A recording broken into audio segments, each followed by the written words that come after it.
Hello everybody, this is Simon with the 6th episode of Let's Play Donkey Kong Land.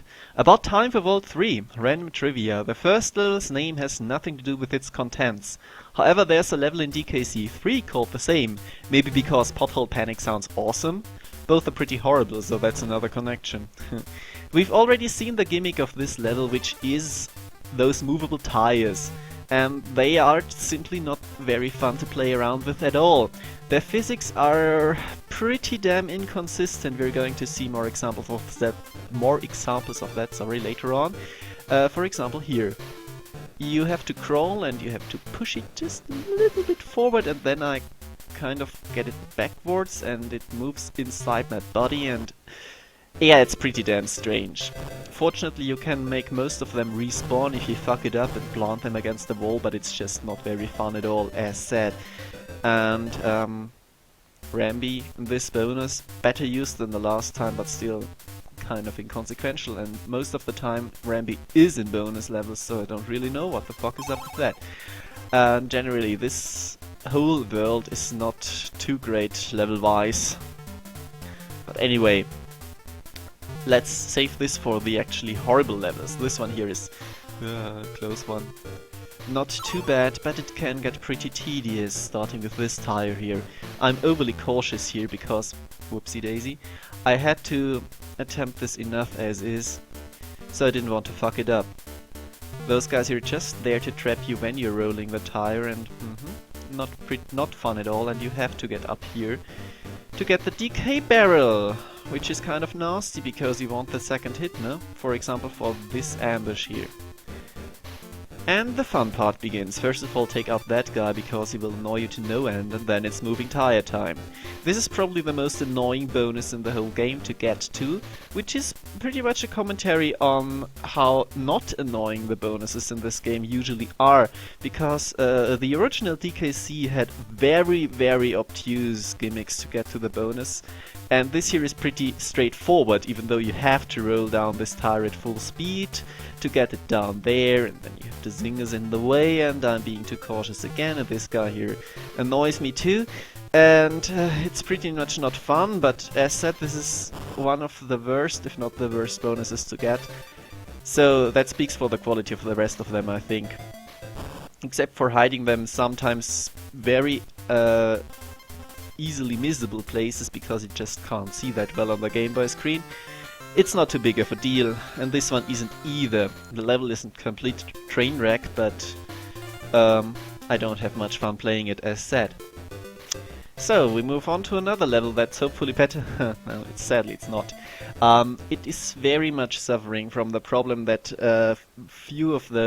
quite a few of those levels have, and that it would be pretty decent if not for the Game Boy's limitations. It's just something about the screen size, about the physics not being up to par.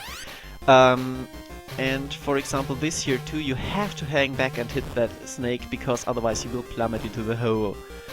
Those platforms, for example, if you don't know it by heart like I have, because I had to replay this far more often than I care to admit, then you will have to wait it out and see where the platform goes. This guy here is also a really annoying fucker, because I always jump into him because I want to go fast. And you have to wait him out and see where he comes from, because you can't see him ahead of time. And yeah. This bonus here is really involved for just a simple thing. I mean, I could easily just jump into the hole and spare me the trouble of doing everything here. But, well, I want to get the letters. And you have to do this here. You also can jump upwards from just from below. You don't have to hit the zinger, but just a little demonstration that the S-Expresso can jump on those. And from one animal body to the next, and this is where the level falls completely apart, because Rambi, whoopsie daisy, is completely pointless here. There is exactly 2 enemies later on which he can deal with, and other than that, he prevents you from opening the DK barrels.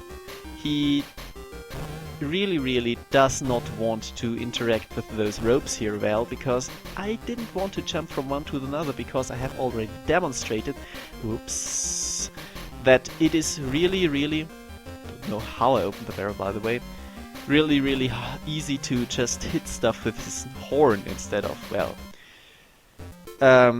jumping on them. And yeah, I usually cut out deaths or just don't leave them in, but I wanted to show that his physics are really, really subpar. I hate this part too. It's extremely easy to just slip off edges with him, because jumping on small platforms is not what he was designed for. Pretty obviously, he's a fucking rhino. And as a friend of mine put it, you don't use tanks in mountain combat after all. And then, if you take your time just a little bit too much, you will have to outweigh those falling rocks. Most of the time they are spaced so that they're completely inconsequential, because they take just such long times to fall. Blind jump, by the way, more or less, except for the bananas. And most of the time that means they don't matter at all, except when you activate them early, too early in fact. And then you will get hit because you don't expect them, and you just want to move forward. So overall, this is just a little bit of a mess to play through. Unfortunately, it's almost over at this point. For example here, there's absolutely no threat, you just have to go forward. But if you hesitate a little, then you have to wait just too long, in my opinion. It's a strange kind of balance, and it's more or less not something I can convey. I can just talk about it, but that's what I'm here for after all. So, remember when I joked about there hopefully not being a cloudy level with the non-rails section? Well, there is. Quite obviously, because I'm not exactly a master at foreshadowing. And this level is just as you would expect, not good at all. Apart from my pretty horrible inability to not jump over those singers in time, because it is kind of a tight jump in my defense, except not. This level is boring. I mean, look at that. I'm not doing anything, it moves at a snail's pace, and line jump again.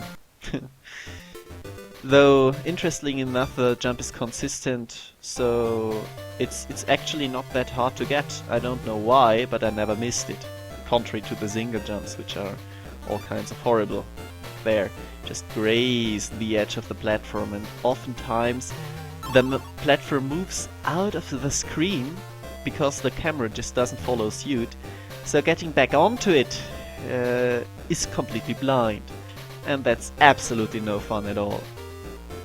And if you die, you have to do sections like this one here, where you're just waiting for it to move. The music I don't really like at all, and the background is a complete mess. And then you have something like this, where if you fuck it up once, then you're probably dead. Get an inconsequential reward, and yeah. Where is the platform? Here's the platform. That was a close one just for the G, eh? Generally, yeah, not big fun at all, and fortunately it's not too long of a level, but not something I really want to play. And whoop, and whoop, and that was it. The last bit of action right at the end. I don't mind those levels on principle, there are pretty good ones in DKC1 in my opinion, but this one is just subpar. So, more of World 3 next time. So far, thank you very much for your attention.